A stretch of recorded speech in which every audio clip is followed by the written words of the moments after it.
Hello, everyone. Welcome to the annual Windermere Market Real Estate Forecast. We are so happy that you are here, and thank you so much. My name is Eric Thompson. I'm with Windermere Real Estate. You can see that our keynote speaker, our very special presenter, is right there on your screen, Matthew Gardner. We will introduce him officially here in just a moment, and then we also have Dave Armstrong, who you will hear from in also just a moment. So we all want to just say hello and welcome to you. We want to say thank you so much for joining us here for our annual real estate market forecast. We are so grateful that you are here. How about this? Can we do a sound check?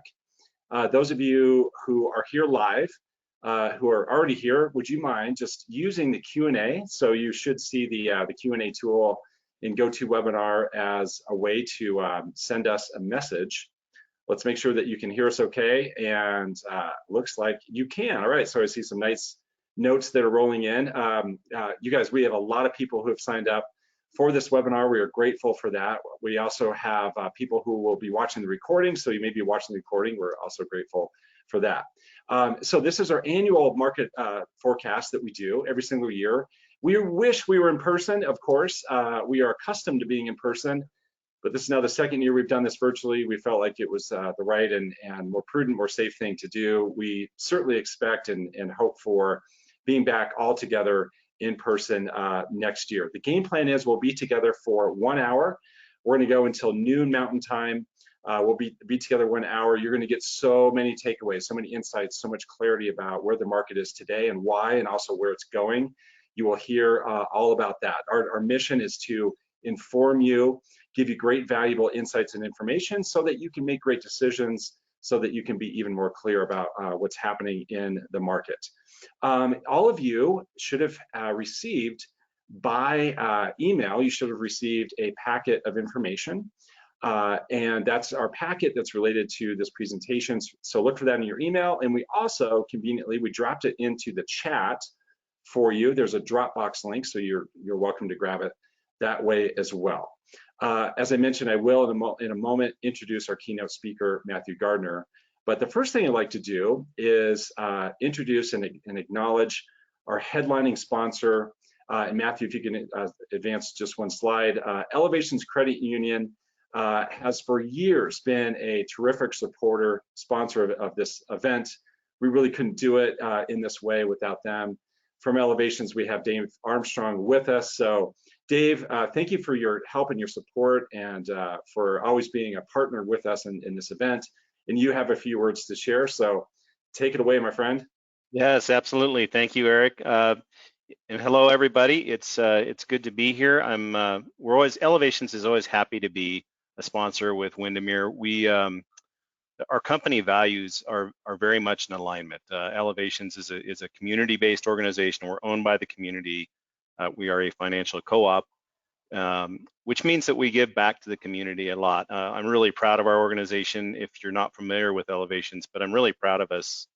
In the recent history here, I'm sure you're all aware of the Marshall Fire that just happened, and Elevations community members and owners came together, and we created over $1 million worth of funds that we could give directly to those victims of the Marshall Fire. So I love Elevations and the support that they offer back to the community.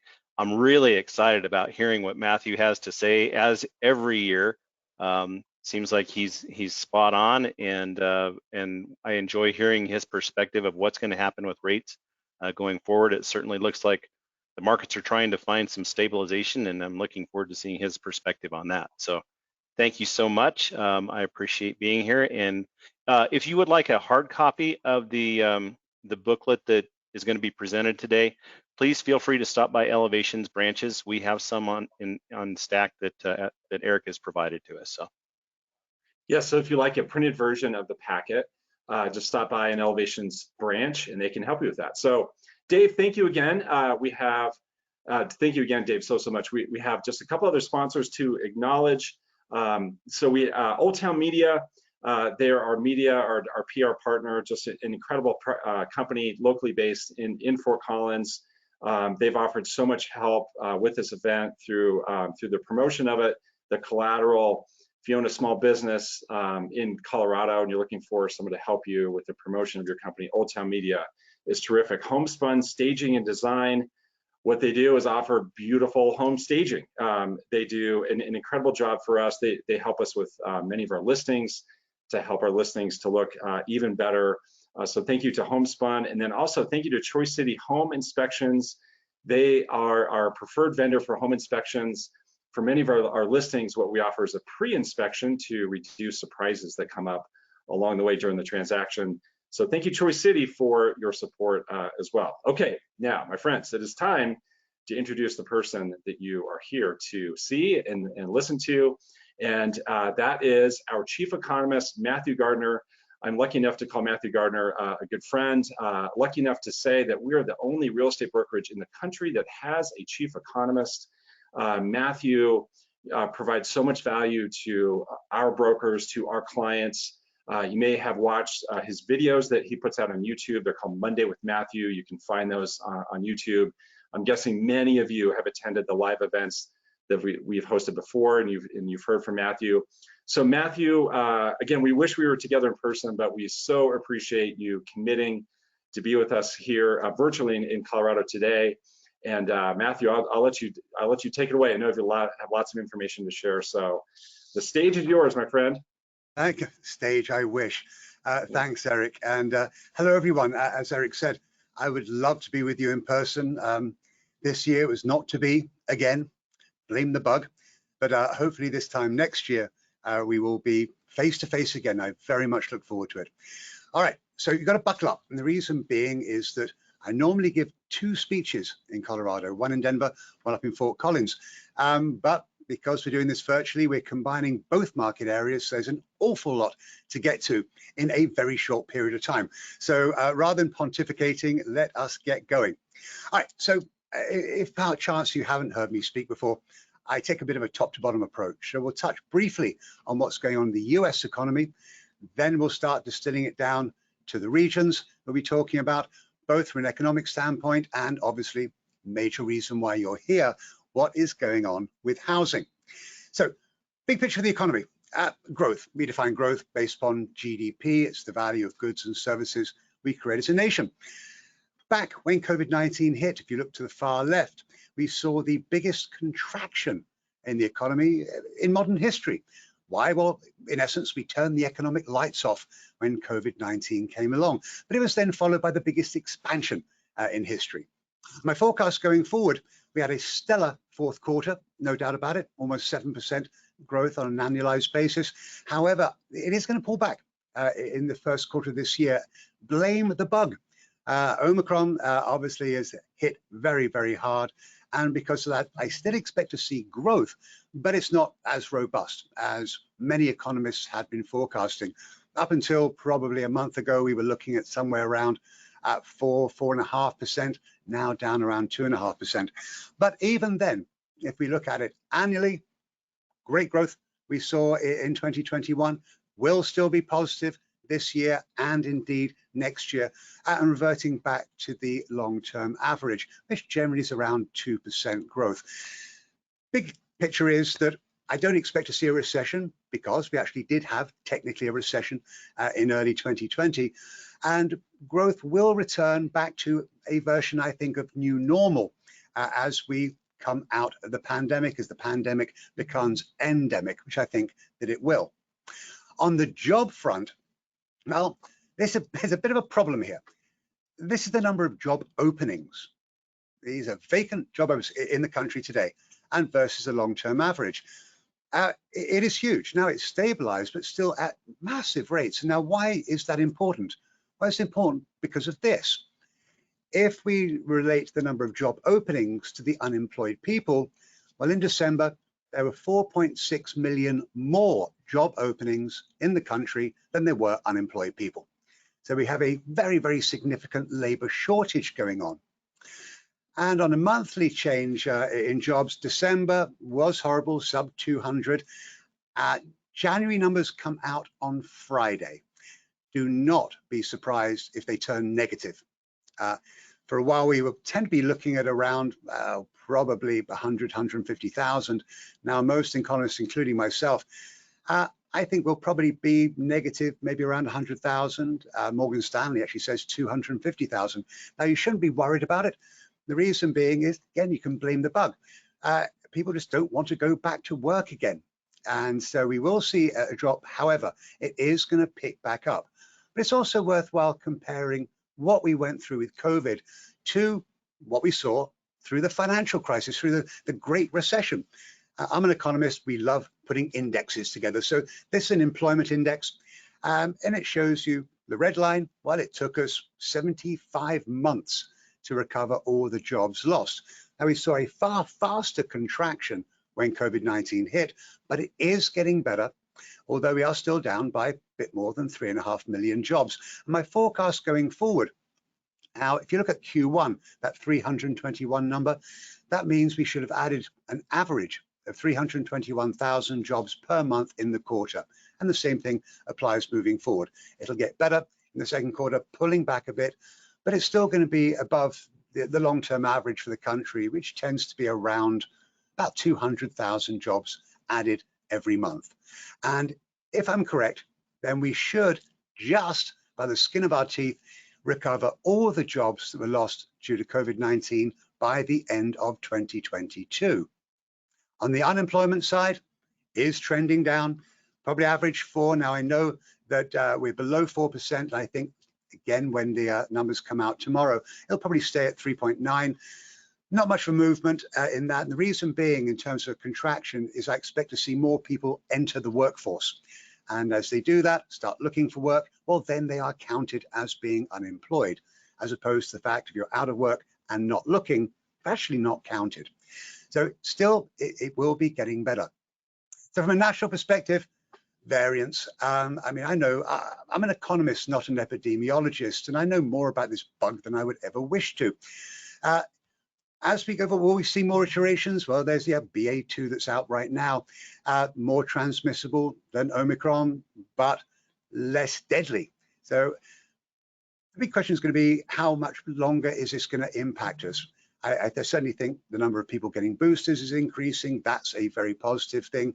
And quite frankly, it wouldn't surprise me that we get used to being jabbed for coronavirus as frequently every year as we do with the flu.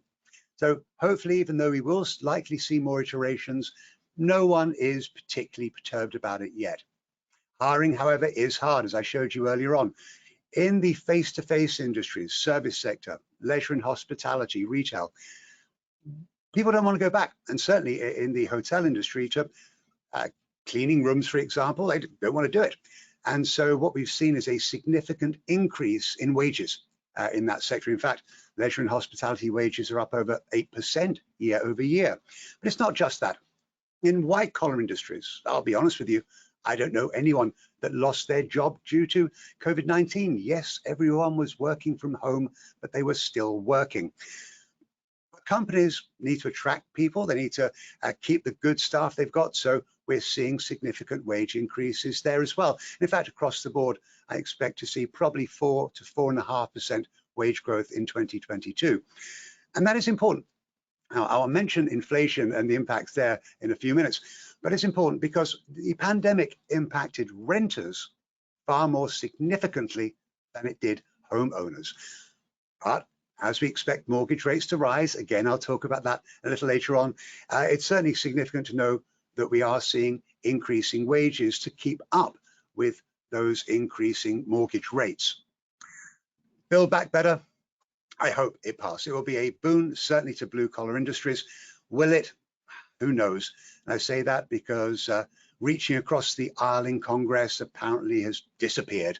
But if it does get enacted, then that will be a major shot in the arm, no pun intended, to our economic recovery. Yeah, there'll be bumps along the way, but ultimately the country will get back to a new normal. I really don't think we're ever going to go back to the world we remember in 2019, ever. But by the end of the year, it will feel a lot better. Now, I did mention inflation. Bear with me, I'm going to geek out with you just a hair. And so when we look at inflation, this is total inflation, and I think we've peaked already in the fourth quarter of last year. It is going to start to slowly trend down, but even by the end of 2023, still be above that 2% threshold that the Federal Reserve would like to see, or as is their mandate.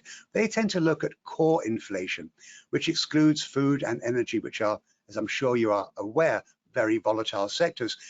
And if we look at the core number, haven't peaked yet. We will peak in the first quarter of this year. Again, it's going to start trending down. This is important for a couple of reasons.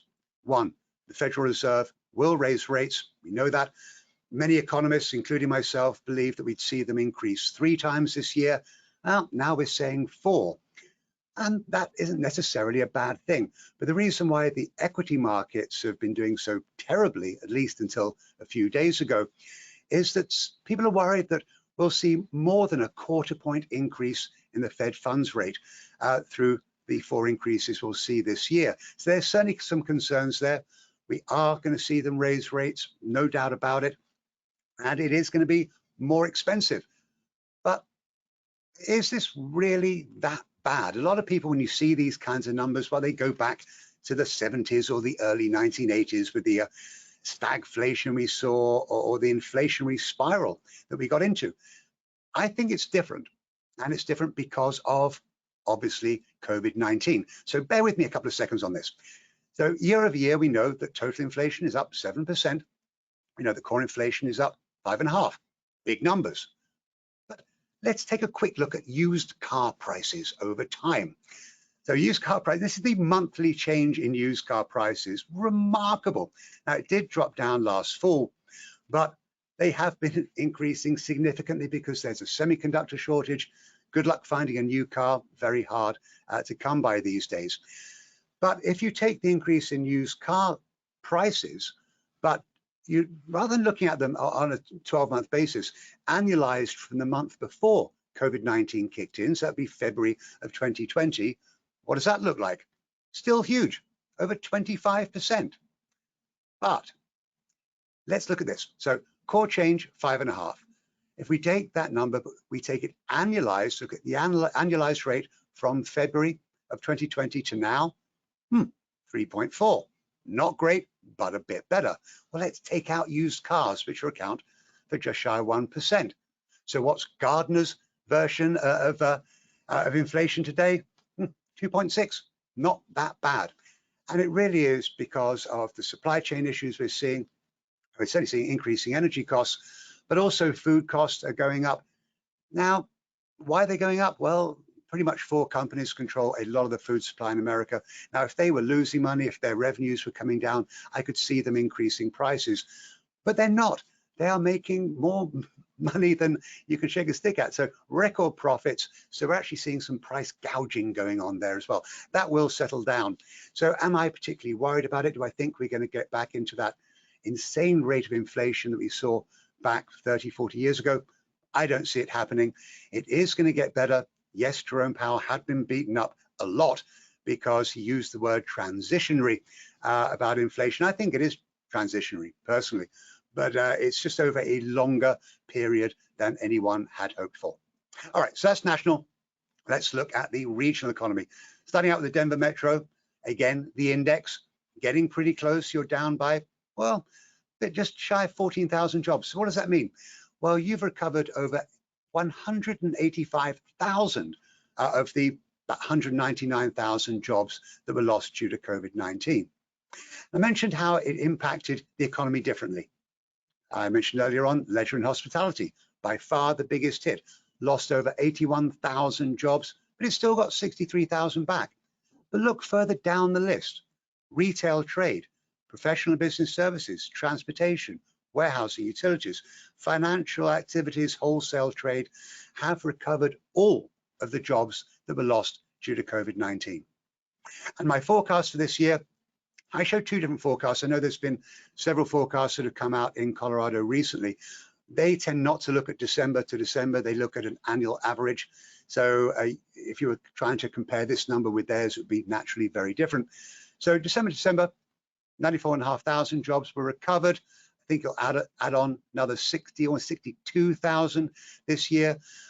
But again, about 55,000, again, if you look at the average growth over the course of the year. So without a doubt, doing better, and a full recovery is getting pretty close, and you will be back there, and you will have recovered all the jobs lost due to COVID-19, without a doubt, by year's end.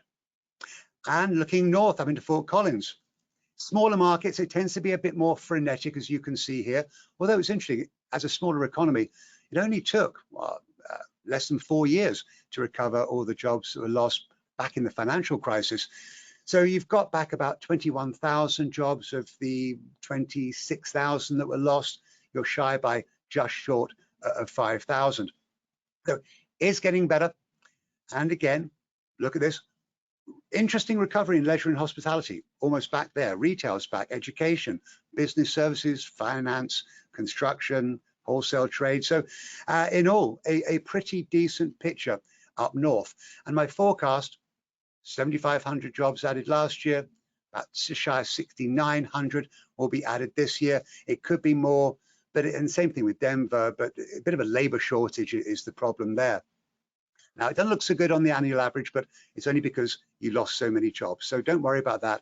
But again, the bottom line is we are going to see a return to that full employment level, probably by later on this summer. So regionally, yeah, uncertainty, blame COVID. It's very hard on all us economists, all us forecasters, certainly. Across the state, jobs are coming back at a pretty decent pace. Growth sectors this year, leisure and hospitality, transportation, warehousing, business services, and yes, real estate, going to be some of the leading growth sectors in terms of employment. Again, all markets will be back to full employment by the end of the year. And that could be a bit pessimistic, probably a bit earlier, likely this fall. All right, housing. This is probably why you wanted to come and listen to me speak today. But I'm going to start with mortgage rates because they are very important. So this is the weekly rate. And we know, I'm sure you saw, massive increase in the average 30-year fixed rate. This is the weekly rate. It did pull back a little bit last week, but it has been jumping, as you can clearly see, and that has a lot of people worried. But guys, look back to the fall of 2018, almost 5%. Yes, we were still buying homes. And although we will see rates stair-step higher, you really got to have some perspective about this. Rates are unlikely to drop back down to the historically never been seen before levels that occurred back in 2021. And that isn't necessarily a bad thing, but it will start acting as a bit of a headwind to home price growth across the country. And for my forecast, well, you say, well, hang on, we're above that 338 already, and that is true. We have seen it drop down. Weekly numbers tend to be pretty volatile, but they are going to be stair-stepping up. However, that said, and as I said last year as well, at this forecast, I wasn't expecting to see 4% mortgages until 2023, and I am still standing by that. Of course, this is one economist's position. I could be wrong. However, my colleagues at Fannie Mae, Freddie Mac, Wells Fargo, FHA, and several other groups, we visit with each other occasionally, and we're all pretty much in agreement that although rates are rising, they are still going to stay likely in the threes until the end of this year. Yes, they're going up, but what is the long-term average since the 30-year fix was created back in 1971? About 7.5%. So we are well below that threshold. However, those of us that got used to these rates below 3, that's a good thing in some respects. We all refinance. However, it is unlikely we'll ever see them again. And this could be a longer-term systemic issue for housing, at least the existing housing market. Why? It's very simple. Yes, we are all sat on historically low mortgage rates. Now imagine you are sat in your home and imagine it's 2025 and mortgage rates are somewhere between 5.5% and 6%. And you're sat on a 2 5/8 mortgage. Are you going to move? It won't surprise me that people will not, because they don't ever want to lose that historically never seen before mortgage rate. That could be a longer term problem for the housing market. So just be a little bit aware of that. Okay, we'll start out with the Denver region, then we'll move north up into Fort Collins. Because it's Denver, Case-Shiller can come into play as well, and this is the 12-month change in the Case-Shiller index. for all the 20 markets. Now, if you're not particularly familiar with it, it's a great index, and the reason being is that it looks at the sale of the same house over time. So if you bought your home in 1990, sold it in 2021, it calculates the difference between your purchase and sale price. That gets built into the index. But all markets across the country doing remarkably well. Even Chicago, and by the way, Chicago only reached its peak housing bubble value in terms of the Case-Shiller number a couple of months ago, long time. Denver's up over 20%, many of these markets are.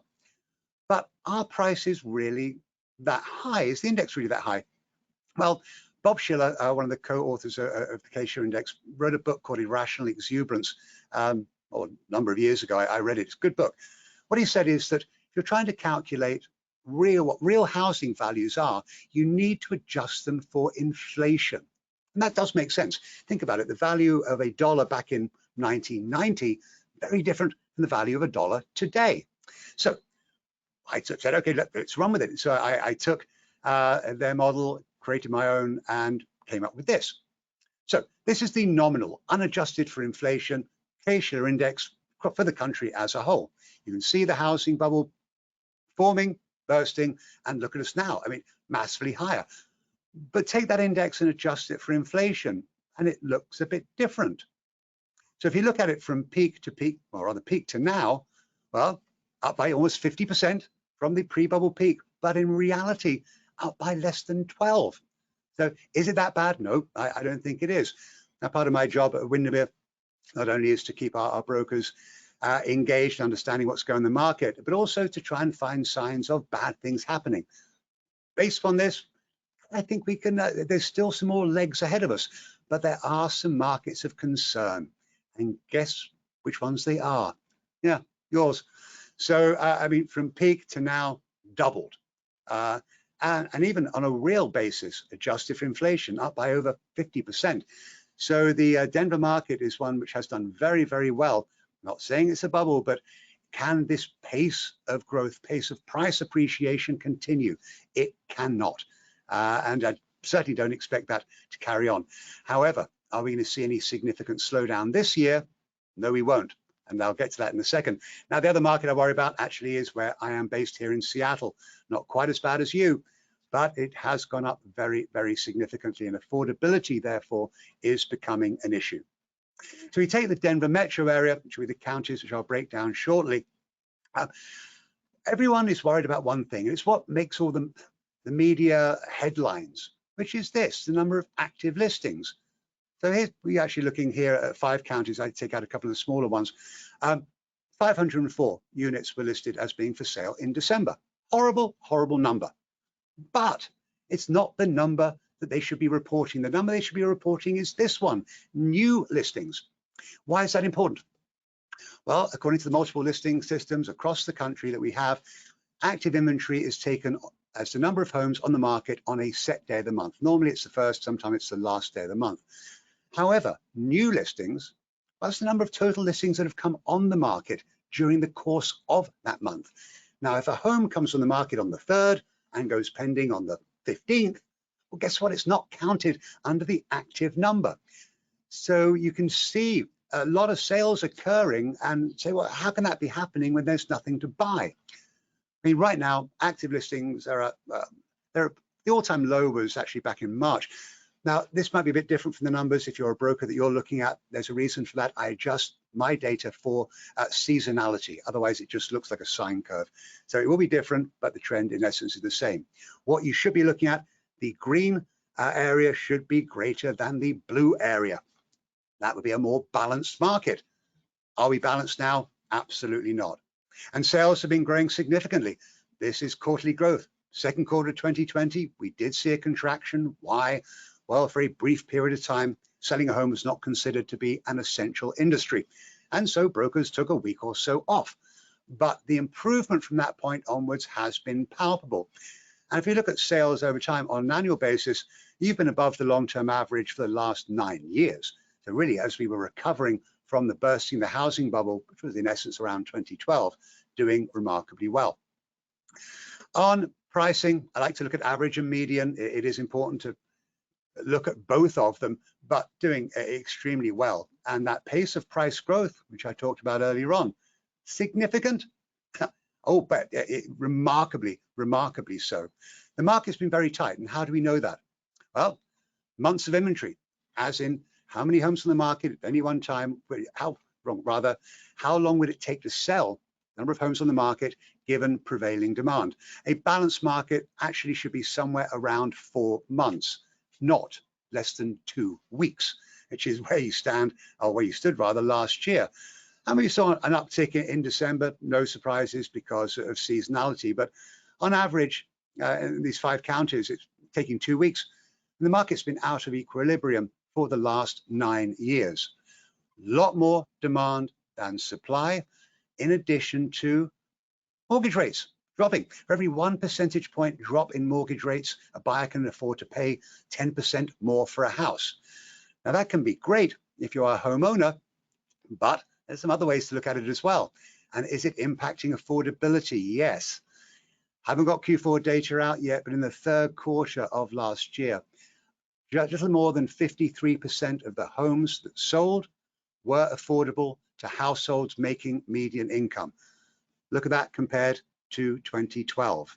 Affordability, now it's not the least affordable housing market, believe it or not, that is actually Corvallis, Oregon, not Los Angeles, not San Francisco, perennially the least affordable housing markets in the country. But affordability constraints are certainly there and will also act as a headwind to price growth. I also look at forbearance activity, and again, it's interesting to see why. Well, some of our brokers have been calling me up saying, Matthew, I've got a client that wants to buy, but they've heard about this forbearance situation. They think that when it ends, then these people who haven't been paying their mortgages are just going to walk away, go into foreclosure, and therefore I'll wait for a flood of the houses to come on the market and buy one on the cheap. Good luck with that. Not going to happen. Yes, we saw a significant increase when we got into the early part of that program just after the pandemic started. But now my data is 3 months old. I get it from the Atlanta Fed, and there's a lag. So I would say today the numbers are significantly lower than I'm showing you here. But Adams County, 2.4%, Arapahoe, 1.9%, same as Denver, Douglas, 1.7%, and Jefferson, 1.5%. So certainly very, very low. But I would add something else onto it, and that is, given the price growth that we've seen, I find it highly unlikely that if somebody just can't get themselves back on the straight and narrow, can't refinance, can't extend the term of the loan, will they go into foreclosure? No, they won't. They will sell. They know the market is still very active. They have seen a significant buildup of equity over the course of the last couple of years. They'll sell a home rather than go into foreclosure. So I expect foreclosure levels, yes, they're going to rise a little bit this year, but not significantly. And if any of you or your clients are waiting for that wonderful number of cheap houses to come on the market, good luck. You'll be waiting for quite a while. And my forecast for home price growth, yeah, it was 19% last year, 14.3% this year. That is still very, very significant. But I mentioned earlier, mortgage rates. So let's look at it a bit of a different way. And so we know what average sale prices were last year. And you take the average sale price, add on my forecast for growth, it comes to this. Okay. Well, look at mortgage rates. In 2021, the average for the year was 3. This year, my annual average is 3.3. But okay, let's look at it where we are right now, 3.55. So how's that going to impact home buyers? Well, put it this way, if you paid average price for a home last year at the average prevailing mortgage rate, your payment was $2,200. Well, if we take that 3.3 number and we take the 2022, my forecast for prices, yes, payments will go up, but only by a couple of $100. But okay, let's take the 3.55%. Again, they go up, but not that much. You see, when you see increasing mortgage rates, that has an impact, certainly.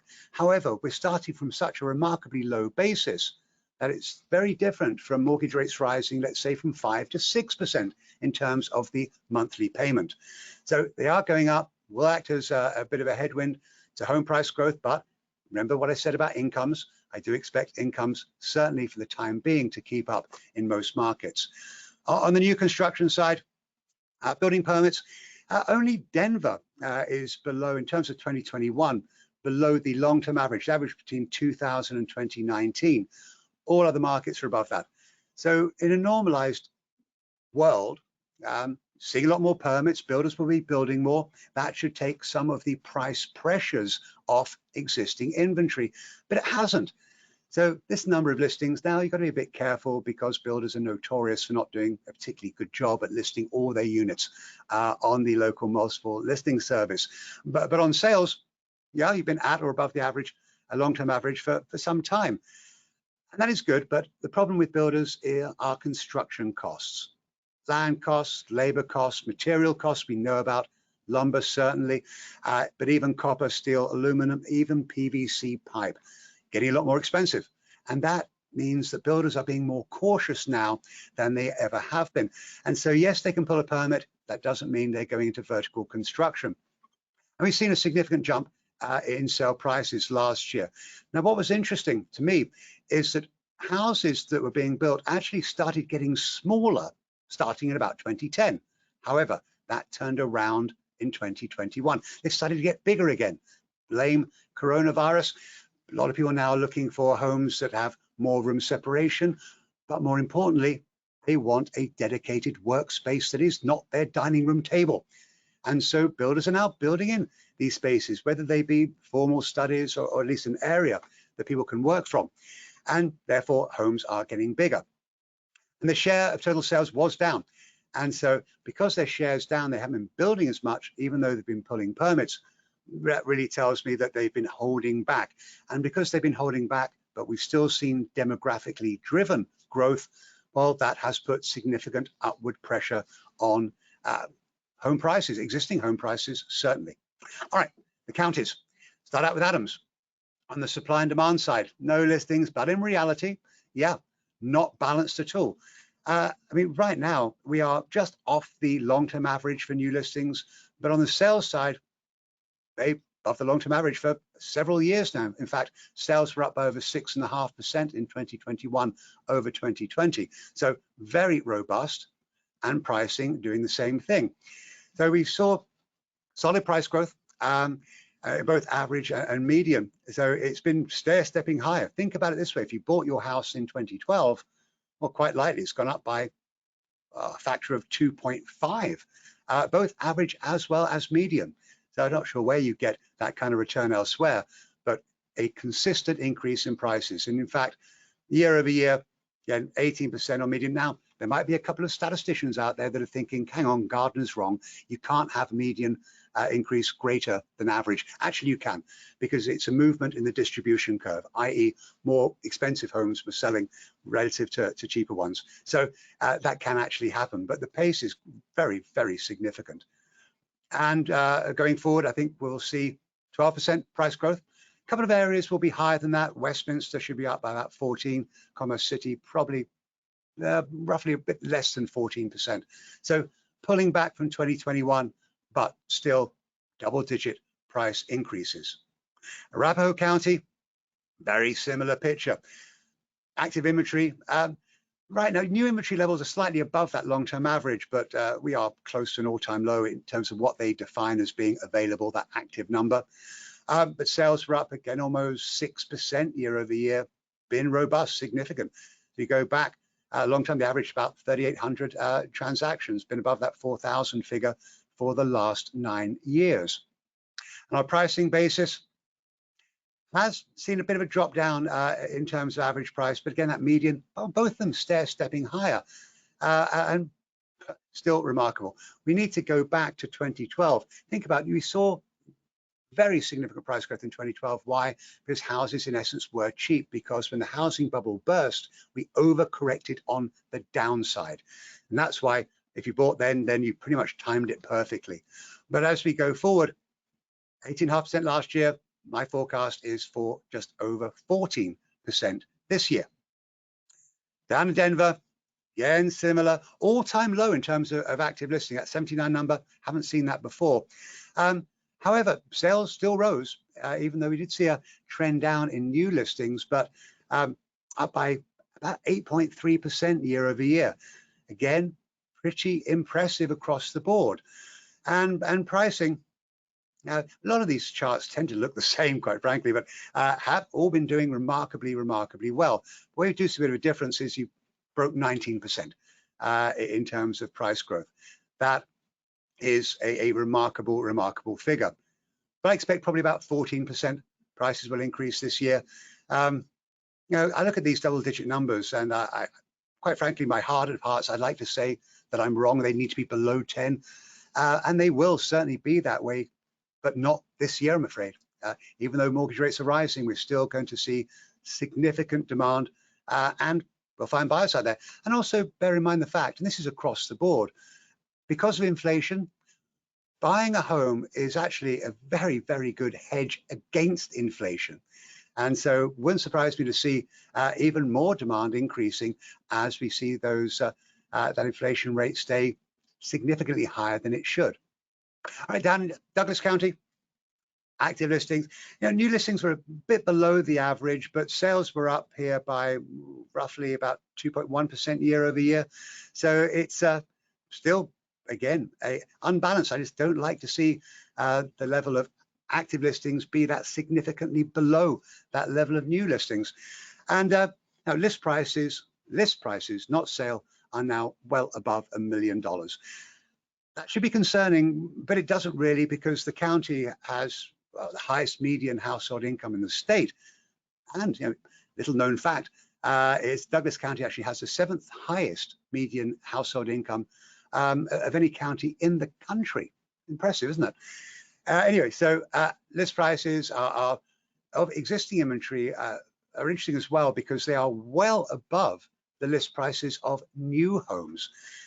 And it broke 20%, even given remarkably high numbers in terms of price, not just for active, but also for sale prices. And again, I think it's quite likely that we'll see come off down by about 5%, but still be very significant. And finally, for the Denver area, in Jefferson County, sales actually rose. Very good year. 2020 and 2021 were remarkable, all-time highs. And even in 2021, we saw an increase for about a bit less than 4.5%. So a lot of demand out there, there's no doubt about it. And pricing continues. And list prices also in this county are breaking north of $1 million for an existing single family home.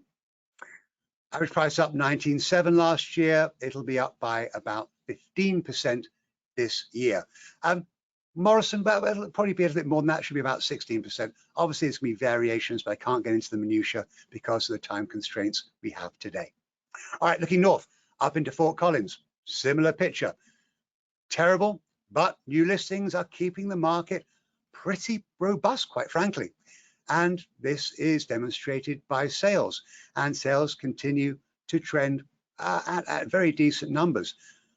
I've got less historic data for this market from the multiple that I would normally expect to, I like to see, but those last couple of years have been very robust. Cheaper market up there, low median income, ergo lower prices, not really that surprising, but look at that price growth. Really, it has knocked every record out of the books, I think, in that market area. 2 weeks of inventory, that should be, we haven't seen a balanced market. It goes back to only 6 years, but 7 years rather, but it should be a lot higher than that. I'd say again that 4 to 4.5 months would be balanced. Taking about 20 days to sell a home in the market last month. Again, seasonality not surprising, but that is not balanced. Certainly a lot more demand, there is supply, a lot of bidding wars, and that's what's driving a lot of the price escalation. But again, affordability.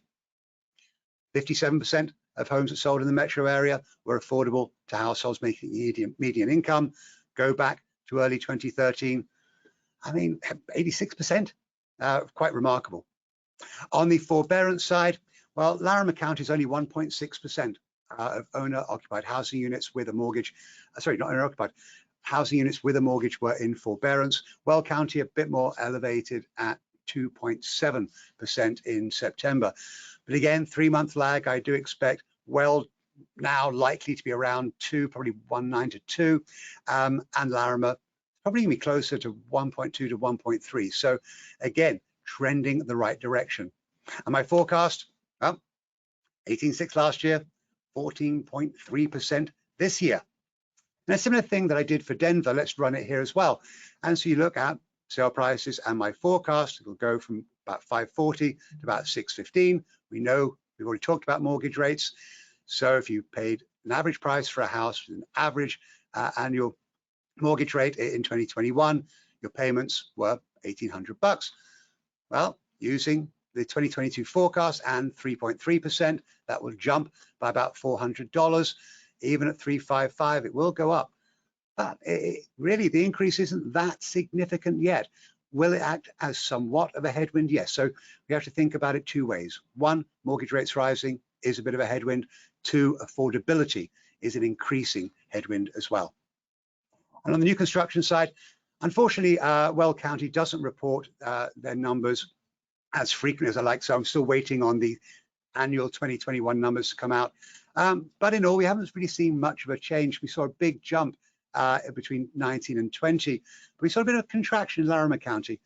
No growth in Weld County either. So again, it's a far smaller market, as you can see, given the number of single-family permits. The existing activity is low. Haven't been really knocking on that long-term average. Not by much, because you really haven't been building that much. So given that, it doesn't surprise me to see upward price pressure on existing inventories. But we have seen new home sale prices jump, but we have seen list prices pull back a bit, and roughly 1 in 5 transactions is new construction. So it has pulled back, and it's not going to help. So I think there still will be more households wanting to buy than new construction being built. Again, naturally, that puts price pressure on resale units. Larimer, well, sales were up by about 1.4%. Lousy listings. New listings are below the long-term average, but not by that much. So, excuse me, but that last couple of years has been significant. Pricing again, well, Canada's not building enough. I mean, population in Larimer County rose by about 60,000. Sorry, not Larimer County. Actually, rose through about 60,000 people over the past decade. That is significant. So more population than construction naturally impacts prices. And you can see here, price growth has been significant. 18.7 average last year. My forecast actually pulled back to about 13.8. There'll be a few markets that are above that threshold. I expect Loveland to break north of 14%, and Fort Collins itself also will be modestly higher than that 13.8 average. Finally, in Weld County, horrible. So sales are actually down, even though new listings were up year over year. But yeah, it's not massive. I think it's more of a supply issue than anything else. And on pricing, certainly it is one of the cheaper markets, but still saw over 17%. In Weld County now, list prices are knocking on the door of $900,000, an extraordinary figure. But it will be going up, and it will be pulling back a little bit, but I just don't see that my model is showing it not dropping down that much. And one market, I'd say Greeley will probably exceed that 14.6 figure, probably come closer to 15. I don't think it'll break that number.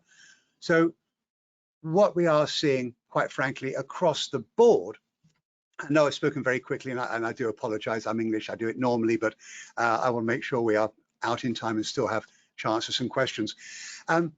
Is affordability is going to play a bigger issue. Mortgage rates going up, yeah, but that certainly impacts home buyers. But as I showed you earlier on, not by that much if we are going to see prevailing wage growth at the levels which I expect. Now, our home sellers, well, we know list prices have been rising significantly everywhere, quite frankly. And for the last few years, because of limited supply, a lot of demand, not just in your markets, but across the country, home sellers have been used to pretty much asking whatever they wanted to and getting it. And I think we're going to be in a position this year that valuations are going to have to be spot on. And I know yours are if you are a broker. Although home sellers, well, they potentially may be a little bit disappointed. But there's a couple of other things happening as well, and that is the fact that I've started to see some appraisals not coming in at the sale price. Now, those deals are still being done. The home buyer has to kick in a bit more cash. But appraisers, I give the Appraisal Institute forecast every year. And through following the bursting of the housing bubble, I pretty much blame them for everything. I mean, my dog dying to my kids' braces. And so I was really beating them down like rabid dogs. So they are being cautious now. So ultimately, price growth will continue. Sellers have done extremely well. Everyone that owns their home is sat on a significant amount of equity in their homes. Across the country, what, 38% of homes have more than 50% equity on the run-up that we've seen in prices. But as we go forward, this year will still be a very solid year. I think there'll be more demand than there will be supply. I'm sorry if you're a home buyer. Keep on trying, keep on looking. You will find a house, I promise you. But we are likely to get a lot more buyers off the fence, and a couple of reasons why. One, they're seeing mortgage rates rise. They want to lock in when they can. Two, work from home. It is real. It's not going to go away. I think that as companies start defining their work from home policies, a lot of companies have been kicking the can down the road because of the Delta variant and Omicron. When they tell their staff how often they have to be in their offices, well, then potentially we could actually see even more people look to move further out, possibly where it's cheaper, or first-time buyers say, I can go further out again to where it's cheaper and get my foot on the first rung of the ladder. So we could see actually demand increasing, but we could also see some turnover increasing if people realize that they just cannot work from their dining room tables and they need a dedicated workspace.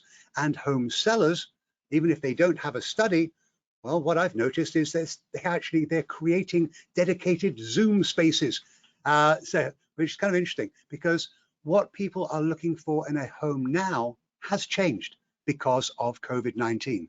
So I think it's going to be a robust year for housing again this year. I think we'll see sales likely at or modestly above the transactional numbers that we saw in 2021, even in the face of mortgage rates rising. Double-digit price growth, I'm afraid, still, again, great if you're a seller, not so if you're a buyer. But by 2023, when I give this forecast again in a year's time, hopefully in front of you all, then maybe, just maybe, I'll be talking about price increases in the single digits, not double digits. All right, so with that, I'm actually going to hand it back and hopefully answer some questions that you may have. Fantastic. Matthew, thank you so much. As always, you over-delivered so many great nuggets and takeaways and interesting insights.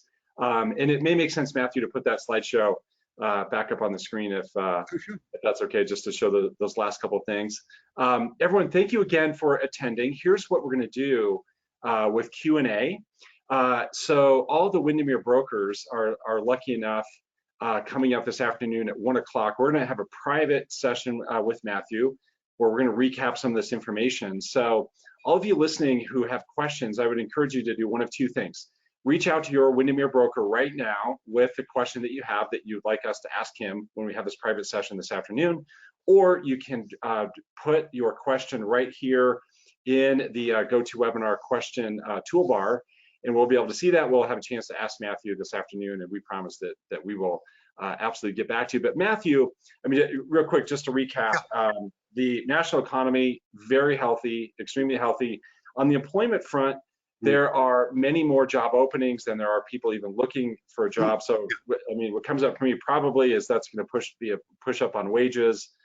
That can help real estate too. There's been a lot of talk in the last few years about prices outpacing wages. Well, this is a chance for wages to kind of catch up. I thought what you shared about inflation was fascinating. So much talk about inflation recently, and maybe that's been a little overstated, or at least we're not factoring in to the extent that cars are playing a role there and pushing up those prices, given the dramatically low supply, low availability of both used and new cars. Mortgage rates, you expect them to keep going up, but still stay under 4% this year. I think that is a big, big takeaway. Prices, you said it, prices, we don't believe they can continue this pace over the long term. However, this year, it will be another robust year for price growth because of low supply, high demand, and relatively low mortgage rates. So the opposite of a bubble or anything like prices crashing. Inventory is certainly a challenge when we look at weeks of inventory, that's definitely an issue. However, when you go back and look at the number of new listings coming on the market, they're pretty consistent. So those are the big takeaways for me, Matthew. And again, we're so grateful. Yeah, no, and everything said, thank you for that recap. I think you're right. And again, anytime you start seeing this massive increase in price growth, naturally we all revert back to 2007 and the bursting of the housing bubble. It's a very, very different place we are in today than we were then. Why prices in essence drop for a couple of reasons, but the biggest one is oversupply. And what happened back then was 40% of homeowners had ARMs, adjustable rate mortgages. Today it's about 4%. And all those ARMs adjusted, well, they basically went variable rates in 2006. And because no one had put any equity in, the liar loans and these kinds of things, that people said, yeah, my mortgage payment's going to double, heck with it. I've got no equity, I'm walking away. And when you see Econ 501, when you add too much supply with a finite amount of demand, that pushes prices down. Now today, credit quality, very robust. I mean, the median FICO score last month was 790. I refinanced my home twice through COVID. I'll be honest with you, buying a home back in 2005, give my broker a copy of QuickBooks and call it good. This time around, they're like, well, Matthew, why did this bank account go down in value? I went grocery shopping. It was Whole Foods, but come on, guys. So it is a very, very different area. So say no bubble, but without a doubt that we cannot sustain this pace of price appreciation. It will slow back down to the long-term average. Unfortunately, not this year. I triple checked the algorithms within the model, chatted some friends of mine as well, yet no one was surprised by these figures. I was. Right. Yeah, I mean, the job market, the issue is people, when COVID, were thinking about retiring. COVID actually pushed them into retirement. So we lost those people. Also, younger people, they're going through an early midlife crisis. They don't know what they want to do. And so the bigger concern is for employers finding qualified employees. And so that's why, again, don't fear if tomorrow's number is ugly. It wouldn't surprise me, said if it turns negative. Got it. Okay, fantastic, Matthew. Thank you so much again. Again, if you have questions, reach out to your Windermere broker, because we are lucky enough to have a private session with him coming up here at 1 o'clock where we can ask those questions. We'll get back to you. Just a few things here to wrap things up, guys. We want to, again, thank our sponsors. We want to thank our sponsors so much. Elevations Credit Union is our headlining sponsor. Old Town Media, Homespun Staging, Choice City Home Inspections. Thank you so much to all of them. One thing we always do at our annual forecast is we make our Windermere Foundation donation. The Windermere Foundation is our way of giving back to our communities that give us so much. And what was really great and really unique about the Windermere Foundation is just about all the money stays local. And our local brokers, our local offices decide who our foundation partners are going to be. We are happy to announce and proud to announce today that a total of $15,000 is going to be given to two of our partners, Child Safe and also the Weld County School District, and just acknowledging all the terrific, amazing, great work that they do for our community. So we are very proud of that. The way that those donations are made and the way that we build up those funds, our real estate brokers make donations from each closing. Our staff, they make donations from each paycheck. Our clients participate. We just recently came out with a campaign to help out the victims of the Marshall fire in Boulder County. So lots of different ways that people can participate. If you're a client, you are more than welcome to participate in the Windermere Foundation. And so we're so excited and so proud to announce that. Again, $15,000 total going to Child Safe and also the Weld County School District. The last thing I will tell all of you, and what you need to know, if you want more resources, if you want more insights, for instance, Matthew just yesterday came out with the hot off the press Gardner report for Colorado. Reach out to us. The best place to go is forecastvip.com. Go to forecastvip.com. You're going to see a menu there, a few things you can select from to receive from us that will allow you to get even more insights, more information about the real estate market, including our monthly printed newsletter, the Gardner report, looking at evaluation, what your home is worth in today's market, et cetera. So if you want more insights, that's where you need to go, forecastvip.com. Matthew, we're at the top of the hour. Thank you again so much. We are grateful let's make it a mission to be in person next year. What do you say? I sincerely hope so. I think I've given about 150 virtual speeches since the pandemic kicked in. Necessary evil. I much prefer to be around real human beings and not a screen. So fingers crossed next January. Can't wait to see you and your family again, and also all of our brokers as well. Absolutely. Okay, everyone, thank you so much for engaging and joining us here today. We appreciate it. We look forward to seeing you all really, really soon. You all take care. Bye. Take care, everyone. Bye now.